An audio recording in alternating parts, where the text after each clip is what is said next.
제가 이제 돌아보면 이민 온 지 거의 40년이 되어 갑니다.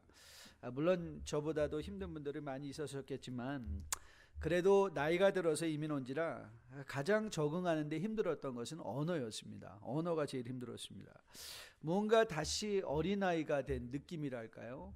사실 2세들이 갖고 있는 고민, 2세들이 한국말 안 한다고 우리가 그들을 저는 탓하지 않는데요. 왜냐하면 제가 그 기분을 알아요.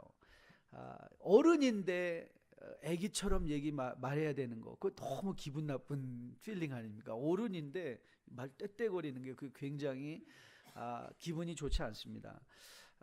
내 자신을 말로 표현할 수 없다는 것이 너무 자존심 상하고 힘들었습니다. 그래서 제가 처음 이민 와서 한 2년 동안은 가능하면 영어를 안 쓰는 방향으로 살았던 것 같아요. 주말에도 늘 한국말 하는 친구들만 어울리려고 하였습니다. 언젠가 미국 식당을 갔는데 요즘이야 이제 그린 메뉴가 많이 있지만 그땐 그린 메뉴 없었습니다. 40년 전에. 그래서 뭘 시킬 줄 알아야 시키죠. 식당 가면 그거 아주 애매하잖아요. 그렇죠. 처음 또 가면 뭐 시킬 줄 알아야죠. 그래서 아침 식당이었는데 그냥 저는 뭐 모르니까 토스트 달라고 그랬어요. 토스트. 근데 우리는 토스트 하면 그 뻘어에다 이렇게 쫙 붙여가지고 거기다 계란 넣어가지고 줘야지 토스트잖아요. 그런데 그 사람이 그때 그게 기억이 나요. You sure? 그러더라고요. 오케이, yes. 그랬더니 정말 빵 2개 갖다 주는 거예요. 그거 그냥 빼쩍 말른 거. 제가 그때 결심을 했어요. 야, 이렇게 살면 안 되겠다. 청피하면 뒷전이고 살아남기 위해서, 이거 먹고 살기 위해서라도 영어를 배워야 되겠다. 그래서 그때는 무조건 언어를 습득해야 된다는 마음으로 미국 친구들 틈에서 어울리기 시작했습니다. 그런데 어느 날 영어가 들리는 거예요. 도대체 맨날 웅얼거리는 그 노랫소리가 저게 도대체 무슨 소린가. 근데 그 노래 가사도 들리기 시작했습니다. 이야, 이 얼마나 기쁘던지 더 열심히 노력을 했죠. 미국 친구들과 어울려서 TV도 보고 밤새, 제가 그때 스타트랙 오리지널 시리즈를 다 커버했다는 거 아닙니까? 뉴스도 보고 레이트 나이트 쇼도 보고, 그때 자니 칼슨 쇼도 얼마나 열심히 봤는지 모릅니다. 그런데 또 절망감이 오는 거예요. 언어를 배우는데. 왜냐하면 어느 날 그 유명한 자니 칼슨 쇼, 혹시 여러분 아십니까? 자니 칼슨 쇼, 젊은이들은 모르지만 자니 칼슨이라는 아주 유명한 그 레이트 나이트 쇼 호스트가 있었어요. 그때 우리 같이 보던 친구들도, 방청객도 다 웃는데 나만 안 웃긴 거예요. 그런데 더 큰 문제는 뭐냐면 제가 그 말을 다 알아들었다는 거예요. 희한하다. 알아들었는데 나는 안 웃긴 거예요. 자지러지게 웃고 있는데. 그런데 이제 나중에 생각해 보았더니요, 농담을, 이 조크를 이해한다는 건 그건 단순히 언어의 문제가 아니라는 걸 알게 됐어요. 이건 언어의 문제가 아니라 문화의 문제인 거예요. 그렇죠? 문화를 모르면 언어가 이해가 안 되는 거예요. 어느 마을에 하루살이와 메뚜기와 개구리 삼총사가 있었습니다. 메뚜기가 하루살이랑 같이 놀다가 이렇게 얘기를 했어요. 내일 보자. 딱 그랬어요. 하루살이, 내일이 뭐야? 그랬어요. 하루살이잖아요. 하루 사느니까. 내일이 없죠. 그러니까는 겨울이 이제 될 즈음에 개구리가 이제 메뚜기한테 얘기했어요. 메뚜기한테, 야, 내년에 보자. 자기는 자러 가는 거죠. 그 메뚜기가 대답을 해서, 내년이 뭐야? 여러분, 우리가 전도할 때 비슷한 상황이 발견합니다. 사실 CCC에서 하는 사역이 그렇게 어렵지 않습니다. CCC 사역의 기본 틀이 하나님은 당신을 위하여 좋은 계획을 가지고 계십니다. 그런데 우리가 죄를 져서 그 하나님의 사랑에서 멀어지게 되었습니다. 그런데 예수 그리스도께서 오셔서 당신의 죄를 담당하시고 십자가에 죽어주심으로 우리의 죄가 해결됐습니다. 예수 믿으시겠습니까? 여러분, 얼마나 심플해요. 여러분, 알아듣지 못하는 거 있습니까? 다 알아듣는데 이게 안 되는 거예요. 전도가 안 먹혀요. 왜 그렇죠? 전도는 이 언어의 문제가 아니기 때문에 그래요. 언어의 문제가 아니라 이게 믿음과 영적인 문제예요. 믿음과 영적인 문제. 아무리 전도를 하고 하면서 당신 영혼이 죽었다고 해도 나 살았는데. 영원한 생명을 말해봤자 영혼이 뭐야? 우리는 다 제한된 삶을 살고 있기 때문에. 여러분, 이런 현상은요, 비단 전도의 상황에만 일어나는 것도 아닙니다. 여러분에게 때로 성경이 어렵게 느껴지는 이유는 말이 어렵기 때문에 어려운 게 아니에요. 말이 어려운 것이 아니라 마치 하루살이에게 내일이라는 개념이 없는 거예요. 개념. 그렇죠? 개념이 없기 때문에 내일을 이해할 수 없는 것처럼 내일이라는 말이 어려운 게 아니라 우리가 성경을 접근할 때 때로 어려운 이유가 어디 있는가 하면 성경이 말하고자 하는 개념이 없기 때문에 이해가 안 돼요. 개념이 없기 때문에. 이제는 어눌하지만 제가 아직 이제 어메리칸 조크에 아주 저도 크게 웃을 수가 있습니다. 아니, 오히려 요즘은 한국의 개그 콘서트를 보면 이해가 안 돼요. 한국말은 다 알아듣겠는데 얘네들이 왜 웃는지를 모르겠어요. 저거 왜 웃긴지. 그만큼 저는 영어에 이제 익숙해졌죠. 문화에 익숙해졌죠. 이들이 말하고자 하는 저변에 깔려진 개념들을 이해하기 때문에 그게 웃긴 거죠. 여러분, 믿음 생활을 어떻게 간단하게 정의를 하냐? 믿음 생활은 언어 개념 습득이라고 해도 과언이 아닌 거예요. 여러분이 끊임없이 믿음 생활을 한다는 건 어떤 행위적인 반복이 아니라 뭐 교회 와서 예배드리고 뭐 하고 이런 한다는 행위 이전에 오늘 성경에서 하나님이 우리에게 계속해서 말씀해 주시는 이 천국의 언어의 개념들을 자꾸 이해해가는 거예요. 그래서 천국의 언어의 개념들이 우리 안에서 자리 잡아 그것이 확장되면 확장될수록 하나님 나라를 이해하는, 우리가 미국 생활에 오래 한다고 해서 아메리칸 조크에 다 웃는 게 아니죠. 왜요? 우리는 그 언어에 대해서 아직도 습득하지 못한 게 있기 때문에. 마찬가지로 하나님의 말씀을 보면서 우리가 지속적으로 우리의 언어를 확장시켜가면서 이 하나님 나라의 개념들을 우리가 받아들이고 그것으로 성경을 바라보기 시작하면 이제 성경이 꿀송이처럼 닿은 날이 이제 오는 것이죠. 그 성경의 익숙함, 저는 여러분에게 이 성경의 익숙함이 있게 되기를 주님의 이름으로 축복드립니다. 오늘 바울이 본문에서 이렇게 물었어요. 알지 못하느냐? Do you not know? 바울이 로마서를 통해서 계속해서 우리를 권면하는 것이 이 안다라는 말이에요. 안다. 바울이 우리에게 자꾸 제시하는 성도의 현실이 뭐였었죠? 예, 낀 세대요. 낀 세대. 이 낀 세대라는 것도 우리가 생내적으로는 intrinsically not understandable. 본능적으로는 낀 세대가 뭐야? 그래서 성경을 통해서 여러분과 저가 부르심을 받고 있는 영적인 reality, 영적인 현실로서의 already the kingdom is here but not yet consummated, 이 낀 세대 속에, 그렇지만 이 already 오신 예수 그리스도 안에 이미 하나님께서 우리의 구원에 대한 모든 작정과 일을 완성하시고 그것이 눈으로 보여지는 날을 우리는 기다리며 살아간다는 이 낀 세대 인식이 없으면 오늘을 살아가는 게 너무 힘들다니까요. 오늘의 고통도 이해할 수가 없고 오늘의 축복도 이해할 수가 없어요. 그래서 축복에도 함몰되는 사람들을 많이 보았고 고통에도 함몰되는 사람들을 많이 보았어요. 왜요? 낀 세대에 대한 현실적 감각이나 개념의 이해가 없기 때문에 나에게 일어나는 일을 어떻게 판단하고 해석해야 되는지를 알지 못하기 때문에 그렇죠. 여러분, 성경은요 구약서부터 신약까지 아주 일관되게 이 낀 세대의 현실을 교훈하고 있습니다. 여러분, 우리가 어저께부터 다시 시작한 민수기의 핵심 내용이 뭐죠? 민수기의 핵심 내용은 출애굽, 우리가 출애굽이라는 것이 세례를 통하여 홍해를 건너는 것과 같이 구원을 받은 역사라면 이제 우리가 가야 할 가나안 완성의 땅이 있잖아요. 민수기는 무슨 땅이에요? 출애굽을 뒤로하고 가야 할 완성의 가나안 땅 중간에 끼어 있는 낀 세대의 공간, 광야의 노종기라니까요. 광야의 노종기예요. 여러분, 최근에 우리가 묵상을 마친 갈라디아서 말씀을 한번 다시 떠올려 보세요. 갈라디아서 5장에 바울이 이렇게 권면했습니다. 우리가 성령으로, 잘 들어보세요. 요 구도 안에도 어떻게 낀 세대 구도가 들어가 있는지 잘 들어보세요. 우리가 성령으로 믿음을 따라 의의 소망을 기다리노니. 다시요. 우리가 성령으로 믿음을 따라 의의 소망을 뭐한다? 기다린다는 거예요. 기다리는 것. 여러분, 우리가 지금 살고 있는 삶은 어떤 삶이라고요? 기다림의 삶이에요. 기다림. 뭘 기다리라는 거예요? 뭘 기다리죠? 의의 소망이에요. 의의 소망.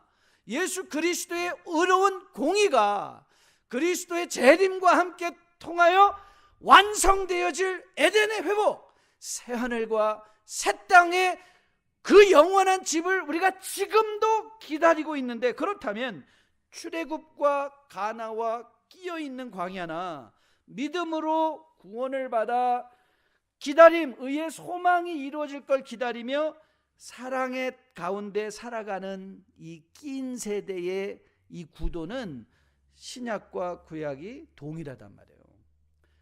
이 라이프 스타일을 이해하지 못하면 우리가 비즈니스에 내리는 결정, 매일의 삶에 내리는 결정들이 헷갈릴 수가 있는 거예요. 이 개념 정리가 잘 돼 있어야 돼요. 그래서 오늘 저는 이 질문을 다시 한번 깊이 묵상하려고 해요. 성도가 오늘 이 바울이 본문에서 알지 못하느냐라고 묻는 이 질문이에요. 알지 못하느냐. 근데 사실 이 질문을 잘 이해하기 위해서는 질문하는 자의 의도를 또 잘 이해해야 돼요. 질문, 도대체 뭘 물어보고 있는 건가? 왜냐하면 우리가 가장 답답해하는 사람들이 누구냐면 동문서답하는 사람이에요. 그렇죠? 동문서답. 문제와는 전혀 상관없는 답을 하는 것.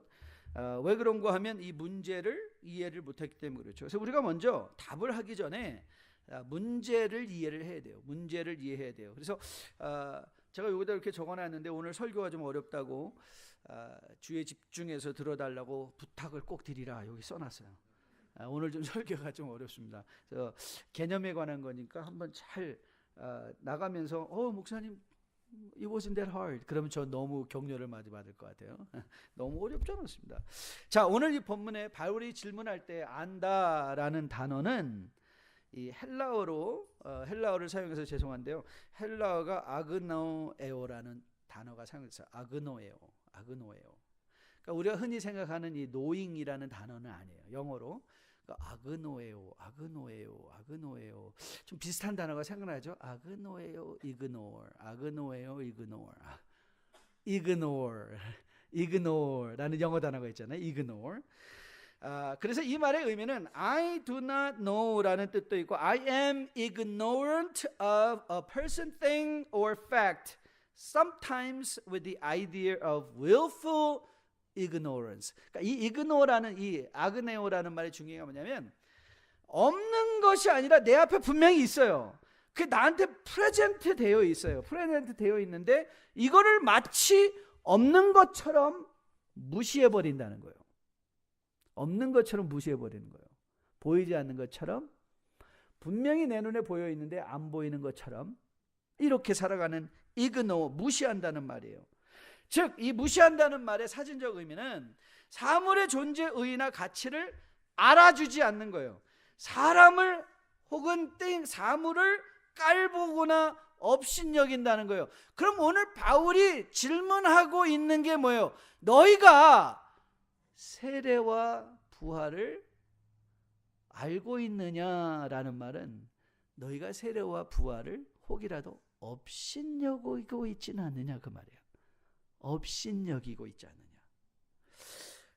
자, 3절부터 5절까지 다시 한번 읽어볼게요. 여러분들이 이제 좀 더 우리의 관점을 리프레시하기 위해서 다시 한번 읽어볼게요. 3절부터 같이 읽습니다. 시작. 무릇 그리스도 예수와 합하여 세례를 받은 우리는 그의 죽으심과 합하여 세례를 받은 줄을 알지 못하느냐. 그러므로 우리가 그의 죽으심과 합하여 세례를 받음으로 그와 함께 장사되었나니 이는 아버지의 영광으로 말미암아 그리스도를 죽은 자 가운데서 살리심 같이 우리로 또한 새 생명 가운데서 행하게 하려 함이라. 만일 우리가 그의 죽으심과 같은 모양으로 연합한 자가 되었으면 또한 그의 부활과 같은 모양으로 연합한 자도 되리라. 질문의 의도가 뭐냐? 세례와, 즉 세례는 죽음이죠. 이 세례와 부활은 우리의 믿음과는 상관없이 이미 성경에 교훈되어져 있는 모든 사람의 영적인 현실이라는 거예요. 이 죽음과 부활은 영적인 현실이에요. 그러니까 여러분이 믿기 때문에 그리스도가 부활하고 여러분이 믿지 않으면 그리스도가 부활하지 않는 게 아니에요. 여러분의 믿음과는 상관없이, 그러니까 내가 믿기 때문에 예수 그리스도가 다시 오시고 내가 믿지 않기 때문에 그리스도가 다시 오시지 않는 게 아니에요. 여러분의 믿음과는 상관없이 때가 차면 예수님은 다시 오시는 거예요. 우리의 믿음과는 상관없이 때가 차면 다시 오실 거예요. 그러면 이런 관점에서 오늘 바울이 묻고자 하는 질문은 뭐냐면, 세례와 부활의 지식 유무에 관해서 네가 세례와 부활에 관한 지식이 있냐 없냐의 차원이 아니라 세례와 부활이 어떻게 너의 삶에서 비중 있게 다루어지고 있느냐, 그걸 묻는 거예요. What does this baptism mean to you? 이 말을 묻는 거예요. 이 부활과 세례가 너의 삶에 어떤 의미를 갖고 있는가. 즉 이 세례라는 것, 영적으로 죽었다는 것, 그리고 이 부활을 할 것이라는 현실을 무시하지 말라는 거예요. 그러니까 여러분의 미래의 현실이 그리스도와 합하여 부활될 새 생명의 역사를 무시하지 않을 때야 비로소 오늘을 우리가 제대로 살 수 있다. 오늘을 제대로 살 수 있다. 그러나 그것이 무시되어지기 시작하면, 부활이 무시되어지고 내가 세례와 함께 영적으로 죽은 바 그리스도와 합하여 죽은 그 죽음이 무시되어지기 시작하면 우리의 오늘의 삶이, 낀 세대의 삶이 방향성 없이 혼돈 가운데 흔들리게 된다는 질문인 거예요. 저도 여러분께 다시 한번 묻고 싶습니다. 과연 뉴라이프 성도 여러분은 세례와 부활을 비중 있게, 가치 있게 여러분의 삶의 기준으로 삼고 여러분이 내려야 되는 모든 삶의 결정들, 직장의 결정들, 사업의 결정들, 이 모든 것을 이 세례와 부활을 기준으로 해서 결정을 내리고 있는지 저는 여러분께 묻고 싶습니다. 그러면 이 질문의 답은 사실 어디로부터 풀어가야 되냐면, 그럼 목사님, tell us one more time, what does this baptism and resurrection means? 도대체 이 세례와 부활의 의미가 뭔지를 다시 한번 얘기해 주세요. 예, 다시 한번 말씀해 드리겠습니다. 오늘 본문을 주의 깊게 보면 세례는 그리스도와 합하여 함께 장사되는 것이라고 얘기를 했어요. 그리고 아버지의 영광으로 말미암아 그리스도께서 죽음에서 살리심과 같이 성도 또한 함께 그리스도와 살아 새 생명 가운데 행하는 것이다. 거기서 굉장히 중요한 단어들이 많이 등장하지만 우리가 초벌로 이 본문을 딱 읽으면 이해가 돼요.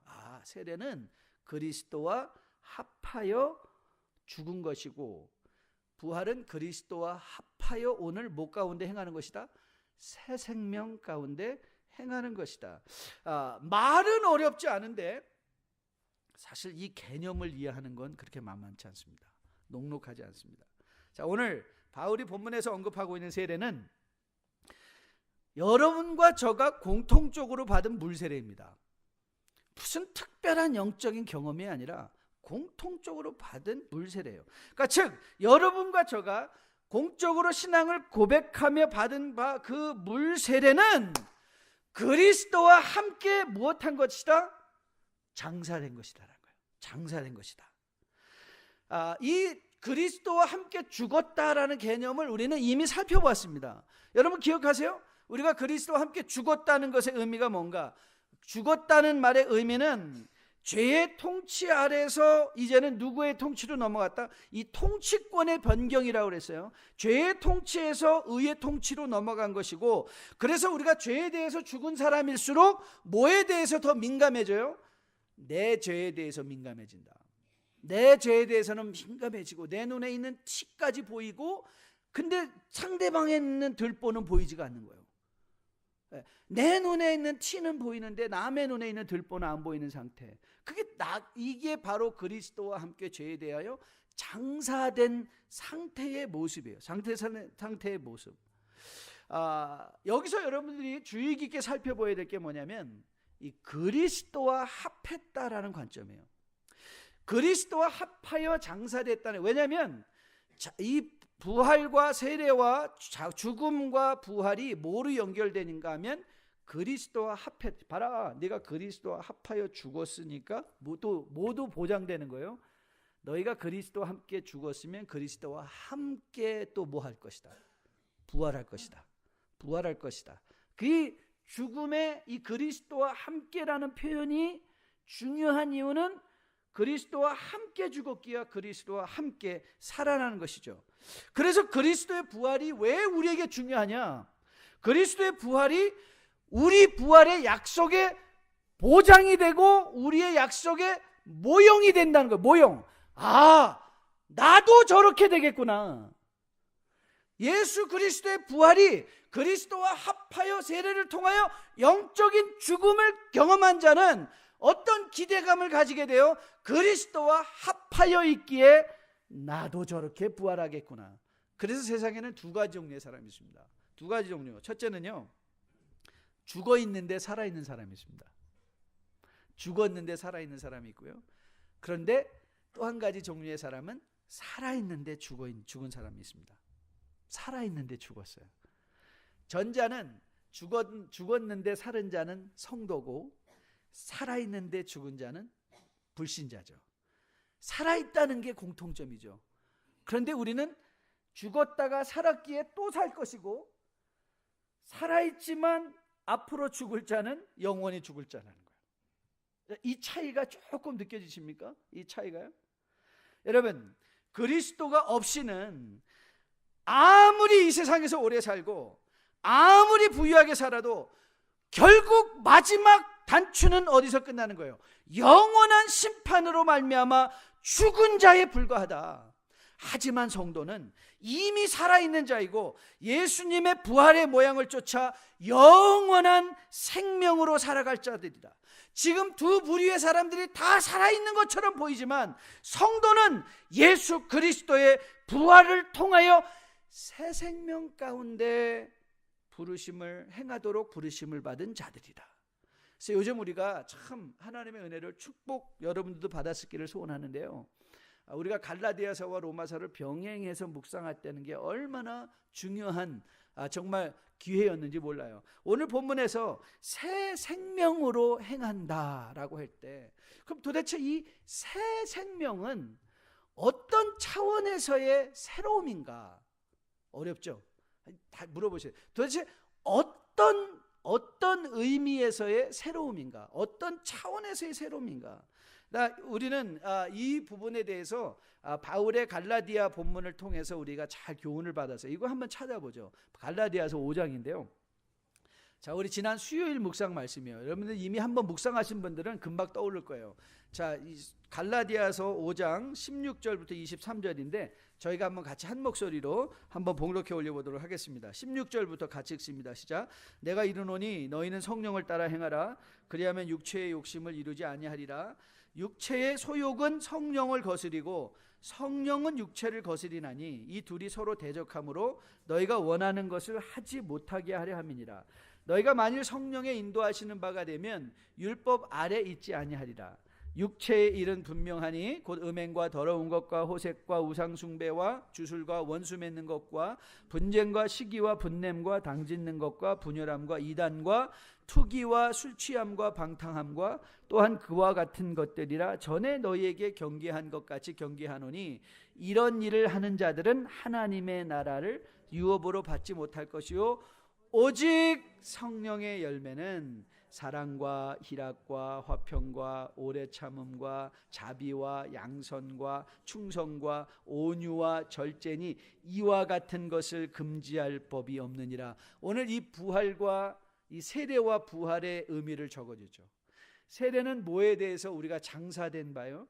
육체의 소욕에 대해서 장사된 바. 부활은 뭐예요? 새 생명으로 행하게 하도록 다시 살리심을 받은 것인데 그 행동의 기준들이 뭐라고요? 오직 성령의 열매는 사랑과 희락과 화평과 오래 참음과 쭉 해서 9가지의 맛을 우리에게 소개하는 것이죠. 바울이 계속해서 5장에서 이렇게 교훈했습니다. 24절인데요. 그리스도 예수의 사람들은 육체와 함께 그 정욕과 탐심을 십자가에 못 박혔다. 자, 부활의 의미가, 이 세례의 의미가 뭐라고요? 우리의 육체와 정욕이 십자가에 못 박혀진 상태. 25절, 만일 우리가 성령으로 살면 또한 성령으로 행할지니 헛된 영광을 구하여 서로 노엽게 하거나 서로 투기하지 말지니라. 자, 세례와 부활이 우리에게 어떤 의미가 있다고요? 육체의 정욕과 탐심을 십자가에 못 박고 성령으로 행하는 공동체 안에서 선한 열심과 행실로 성령의 복된 열매를 맺으며 살아가는 것, 바로 부활로 부르심을 받은 성도들이 마땅히 행해야만 하는 새로운 생명의 특징이라는, 새로운 생명의 특징. 저는 여러분과 저가 이 세례와 부활의 의미를 다시 한번 마음에 새기며 이 성령에 따라 오늘의 연장이 아닌 매일의 성숙과 성장으로 말미암아 그리스도 안에서 세례와 부활을 통하여 날로 자라갈 수 있는 여러분과 저 될 수 있기를 주님의 이름으로 축복드립니다. 그런데 우리가 마지막으로 이제 다뤄야 될 질문이 바로 이 그리스도와 합한다라는 개념입니다. 이게 또 정리가 돼야 돼요. 이게 딱 정리가 되지 않으면 우리가 굉장히 잘못된 신앙생활을 할 수 있어요. 우리는 이미 지난주에 이 그리스도와 함께라는 표현을 결과적인 차원에서 살펴보았어요. 우리가 그리스도와 함께 라는 걸 통해서 가장 먼저 확인한 건 우리의 정체성은 우리 안에서뿐만 아니라 우리 안에 계신 예수 그리스도. 그래서 우리는 우리의 부족함에도 불구하고 이 세상에서 당당할 수 있는 이유가 어디 있어요? 우리가 온전히 갖췄거나 윤리적으로 완성되어 있기 때문이 아니라 예수 때문에. 그렇죠. 예수 때문에 우리는 우리의 가치를 발견하고 예수 때문에 이 세상에서 어떤 고난과 시련 중에서도 넉넉히 이길 힘을 누구로부터 받는다? 예수로부터 받는다. 그것이 예수와 함께 있는 하나님의 그리스도의 임재의 의미다라고 결과적으로 우리가 살펴보았는데, 그러면 오늘 우리가 살펴보려는 것은 뭐냐면 그리스도와 합한다는 것의 내용적 의미가 뭐냐는 거예요. 지금 현재 그리스도 합해. 그러니까 결과에는 그게 내가 정체성을 발견하는데 그리스도 안에서, 그러면 그리스도와 합한다는 거의 내용적 의미.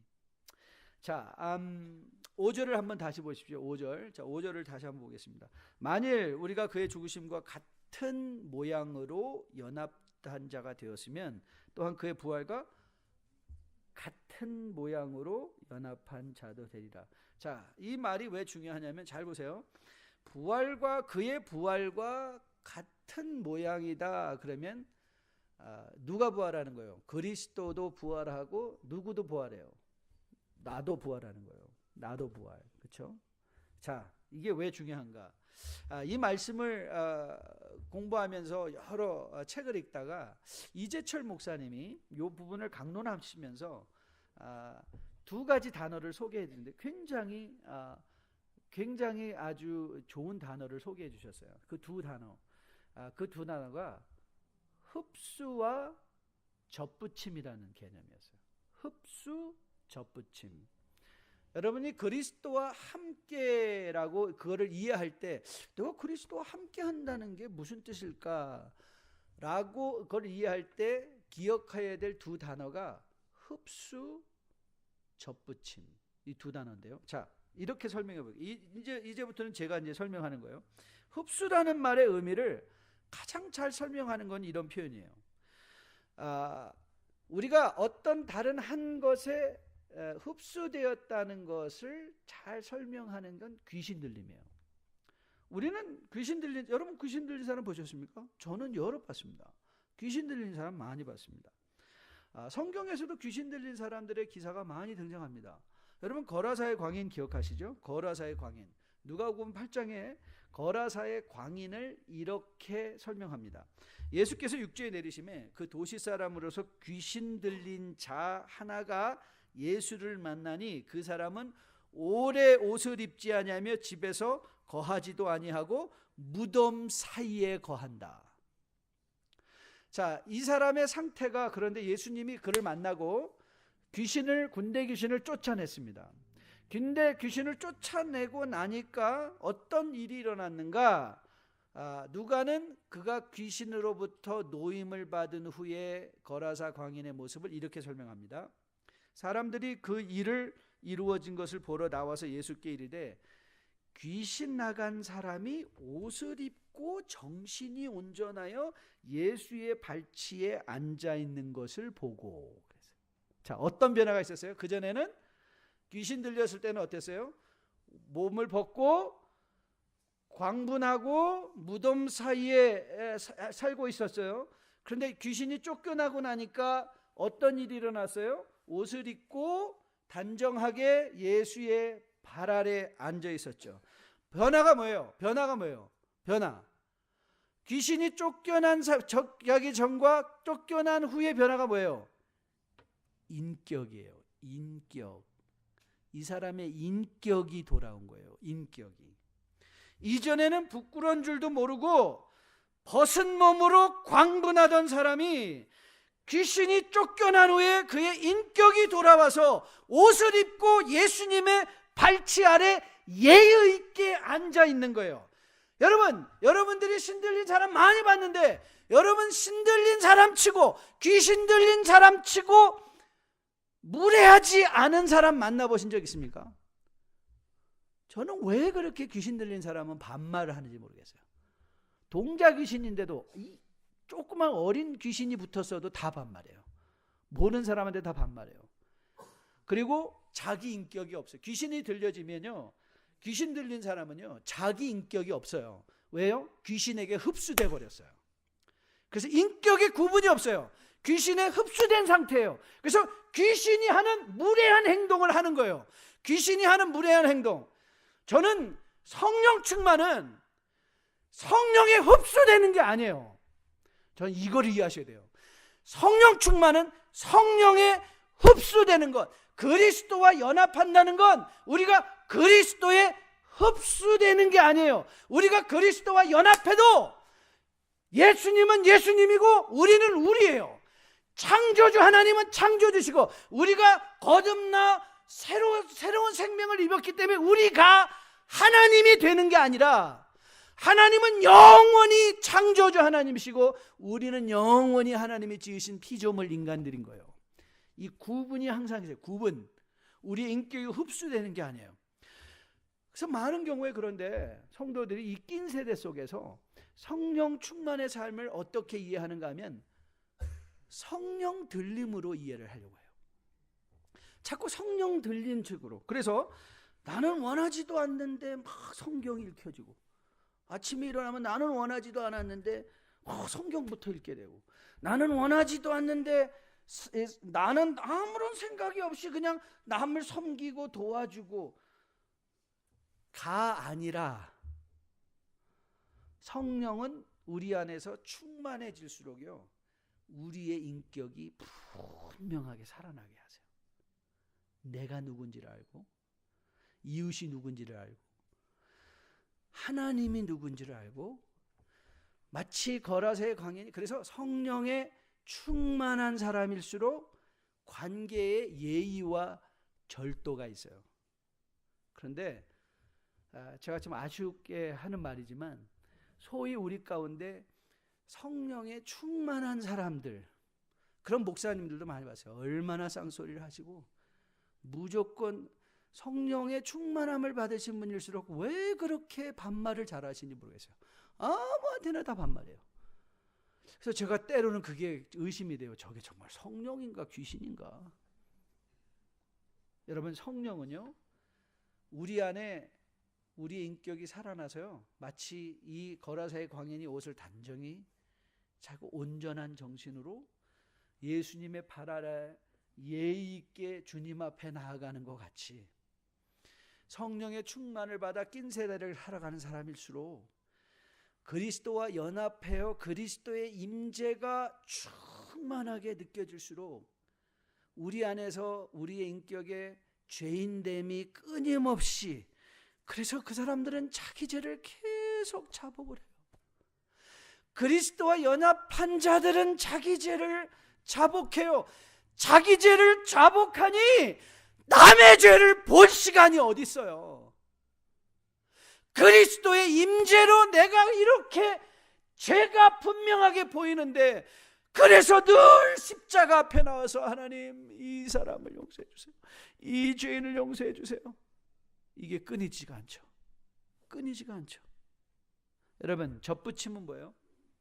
젖붙인다는 건 여러분, 포도나무에 젖붙임을 당하면 포도나무는 나무고 가지는 가지예요. 가지는 자기의 모습을 가지고 있어요. 끝까지. 포도나무에 젖붙임을 댔기 때문에 갑자기 이 나무가 되는 게 아니라, 그런데 가지는 나무로부터 영양분을 받아요. 끊임없이 영양분을 받아서 열매는 누가 맺어요? 가지가 맺는 거예요. 우리가 그리스도와 연합한다는 것은 그리스도께 젖붙임 당하는 거예요. 그리스도께 젖붙임을 당하여 그리스도로부터 끊임없이 영적인 자양분을 말씀을 통하여 공급받으며 우리의 삶에 뭐가 열려요? 성령의 열매가 열리는 거예요. 그래서 우리가 기도할 때 이 의지적 요소, 이 낀 세대를 살아가는 사람들이 의지적 요소가 매우 중요해요. 더 이상 열매 맺게 기도하고, 더 이상 우리가 정말 하나님 앞에 나와서 성경 읽게 해달라고 기도하고, 사랑할 수 있게 해달라고 기도하고, 그건 마치 나는 사랑하고 싶지 않은데 성령 들려서 사랑한다는 것과 다름이 없어요. 주님은 그렇게 일하지 않으세요. 주님은 그럴 것이면 우리를 인격체로 창조하지도 아니하셨을 거예요. 하나님 우리의 분명한 인격 속에 함께 교제하시면서 우리로 하여금 분별력 갖춘 성도로 깨어나 살아내기를 소원하세요. 로마서 12장이죠. 이러다가 로마서 12장 가면 무슨 말을 해야 될지 모르겠는데 하도 로마서 12장을 우리가 그게 가야 될 곳이기 때문에 계속 제가 여러분에게 리마인드 시키는 거예요. 로마서 12장에 이렇게 나와 있습니다. 그러므로 형제들아, 내가 하나님의 모든 자비하심으로 너희를 권하노니 너의 몸을 하나님이 기뻐하시고 거룩한 산제물로 드리라. 이는 하나님께 드릴 영적 예배니라. 너희는 이 세대를 본받지 말고 오직 마음을 새롭게 함으로 변화를 받아 하나님의 선하시고 기뻐하시고 온전하신 뜻이 무엇인지 뭐하라? 분별하도록 하라. 이 분별력, 이거는 인격을 가진 사람에게만 가능한 거예요. 인격이 없는 사람은 분별을 못하는 거예요. 이 인격이 없는 이 귀신들이 귀신에 흡수되어진 사람들은 이게 지금 예수님인지 누군지도 몰라요. 내가 지금 벗었는지 입었는지도 몰라요. 내가 하는 말이 뭔지도 몰라요.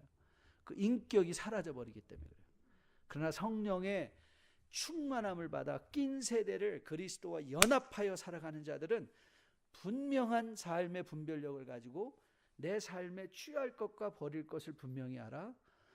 그리고 내가 기도할 것과 내가 행동해야 될 것을 분명히 분별해서 우리의 삶을 뭐로 드리죠? 거룩한 산제물로 드리는 거예요. 액티브하게. 그래서 신앙생활을 여러분 기도나 용한 목사에게 안수받는 걸로 때우지 마세요. 안수받으면서 때우려고 그래요. 자꾸 안수받아놓고 내가 이제 나는 원하지도 않는데 내가 열심히 내고 싶어서 안수받아서 열심히 나나요? 안 나요. 그 잘못 안수받다가 이상한 거 드릴 수 있으니까 그런 거 잘 하지 마세요. 반면에 뭘 하시면 돼요? 오늘도 주님 앞에 내 자신을 내어놓고 말씀 앞에 정직하게 서는 거예요. 아마 7, 80년대 이민 오신 분들은 해외 이주 공사 기억하실 거예요. 여러분에게 한번 소개한 적이 있죠. 제가 이래봬도 제가 18살 때 중앙정보부에서 신원조회가 나온 사람이에요. 근데 그땐 다 나왔죠. 그때 왜 그랬는지 모르겠어요. 그렇죠. 미국 간다면 중앙정보부에서 신원조회 하러 나왔어요. 그리고 이민하기 전에 반드시 거쳐가야 되는 것 있었어요. 소양교육 받고 왔었어요. 소양교육. 저는 교회가 천국 이주공사 같아요. 여기가 천국 이주공사예요. 천국 이주공사. 매일 우리는 금요 찬양 예배, 토요 예배, 주일 예배로 모여서 천국 시민의 소양교육 받는 거예요. 오늘 천국 시민의 소양교육. 낀 세대 속에서 세상에 지지 말고 세상의 언어에 함몰되지 말고 천국의 언어를 구사하고 천국의 개념을 구사하는 가운데 오늘 우리가 이 땅에 살지만 천국의 것으로 즐거워하고 천국의 것을 기뻐할 수 있고 하나님 아버지의 마음을 내 마음으로 가질 수 있는 그 삶을 살아가라. 그래서 오늘 우리가 소양교육 받고 돌아가는 거야. 그래서 이 세상에 나가서 나는 천국 시민이지, 내가 앞으로 지금 천국 갈 자지. 지금 미국 이민 온다니까 그 마음이 있대요. 그래 내가 미국 갈 사람인데, 너 미국 갈 사람인데. 여러분 한번 생각해 보세요. 한번 따라해 보세요. 가슴에 손을 얹고 난 천국 갈 사람이야. 기분이 다르지 않으세요? 나 천국 갈 사람이야. 이 마음을 가지고 그리스도의 마음을 품고 주님과 함께 동행하며 살아낼 수 있는 여러분과 저 되기를 주님의 이름으로 축복드립니다.